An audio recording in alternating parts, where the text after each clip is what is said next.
Ô Éternel, notre Seigneur, que ton nom est majestueux par toute la terre. Voici les premiers mots du psaume 8 de la Bible. C'est un magnifique poème qui montre comment Dieu, le Créateur, gouverne le monde à travers le babillage des bébés. Hein? Babillage des bébés? Oui, c'est vraiment cool. Voyons ça en détail. Bon, prenons d'abord nos repères. Dans le recueil littéraire appelé la Bible hébraïque, il y a un grand rouleau poétique appelé les psaumes. Il y a 150 poèmes dans le rouleau des psaumes qui ont été agencés en 5 sous-collections, parfois appelées livres. Et nous allons étudier le livre 1 des psaumes. Exact. Le livre 1 est structuré comme suit. Il y a une introduction en 2 poèmes suivie de 4 autres groupes de psaumes. Voyons d'abord l'introduction en 2 parties. C'est important parce qu'elle présente l'idée principale de l'ensemble des psaumes. La promesse de Dieu de lutter contre le mal et la violence dans le monde en suscitant un roi oint pour Israël. Qui est donc ce roi? Eh bien, le mot hébreu pour oint est Mashiach ou Messie. Cela renvoie à une promesse que Dieu a faite à David, le roi d'Israël. Dieu avait annoncé l'avènement d'un futur Messie issu de sa lignée. Et le psaume 2 dit que ce roi puissant affrontera les dirigeants violents du monde et qu'il sera une forteresse protectrice pour tous ceux qui trouveront refuge en lui. Après l'introduction en 2 parties, il y a le groupe suivant des psaumes, 3 à 14, et notre psaume, le psaume 8, est juste au milieu. Et son positionnement au centre est important. Voyons pourquoi. Tout d'abord, dans les psaumes 3 à 7, nous sommes invités à réfléchir sur l'histoire passée de David, alors qu'il se retrouvait impuissant face à ses ennemis à qui il devait échapper. Dans ses poèmes, David implore Dieu de le délivrer et de le rétablir dans sa fonction de roi. Puis, après le psaume 8, suivent les psaumes 9 à 14. David est rejoint par un groupe de personnes appelées les pauvres et les affligés. Comme David, ils sont opprimés par des dirigeants puissants et eux aussi crient à Dieu en lui demandant d'affronter les empires de ce monde et de défendre son peuple. David et les affligés sont véritablement impuissants et faibles. Et pourtant, ils sont ceux que Dieu a choisis pour régner sur le monde. Et c'est de cela qu'il s'agit dans le psaume 8 au centre. Il commence en ces termes.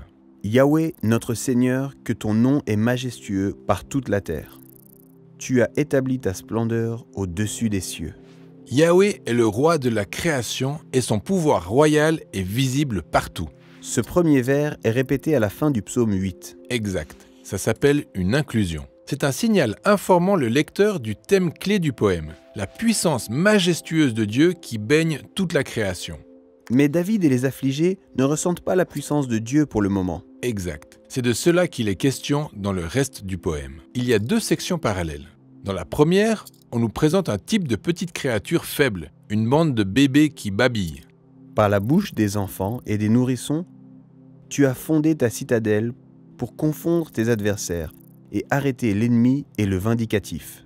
Le mot hébreu pour citadelle est oz, qui peut signifier force, ou aussi une place forte, comme une forteresse ou un refuge. Dieu va bâtir une forteresse à partir du babillage des bébés pour arrêter les ennemis violents?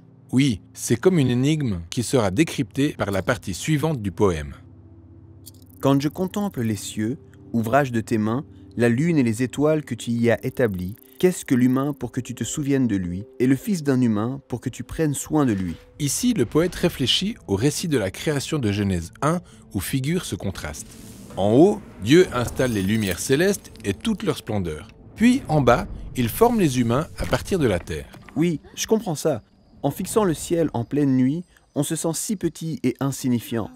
Pourquoi les humains sont-ils si importants pour Dieu? Et le poète poursuit. Tu as fait l'humanité un peu moindre que les êtres spirituels. Pourtant, tu l'as couronnée de gloire et de magnificence.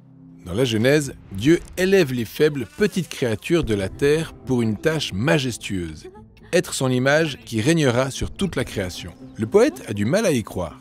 Tu leur donnes de régner sur les œuvres de tes mains. Tu as tout mis sous leurs pieds. Les 2 parties de ce poème évoquent donc la façon dont Dieu aime élever les impuissants afin de pouvoir régner sur le monde à travers eux. Qu'il s'agisse de bébés qui babillent ou d'humains modestes, Dieu aime choisir les faibles. Oui, comme David et comme les pauvres et les affligés. Et mis ensemble, ils constituent le prototype de l'être humain ultime, le Messie des psaumes 1 et 2. Et il régnera sur toute la terre. Or, ces idées du psaume 8 nous conduisent à l'histoire de Jésus. Dans l'évangile de Matthieu, au chapitre 21, Jésus entre dans Jérusalem en tant que roi pour affronter les puissants dirigeants d'Israël. Mais il est sur un âne, pas sur un cheval de guerre. Et le peuple qui l'acclame en tant que roi, ce sont les pauvres et les enfants. C'est ainsi que les dirigeants d'Israël se moquent de Jésus et le font exécuter. Mais Dieu ressuscite Jésus d'entre les morts et l'exalte en tant que roi cosmique, l'image véritable de Dieu. Jésus invite ensuite ses disciples à prendre part à son pouvoir et à sa mission. Sauf que c'est un autre type de pouvoir. Ouais, tout comme quand il disait que pour être son disciple, il faut être comme un enfant.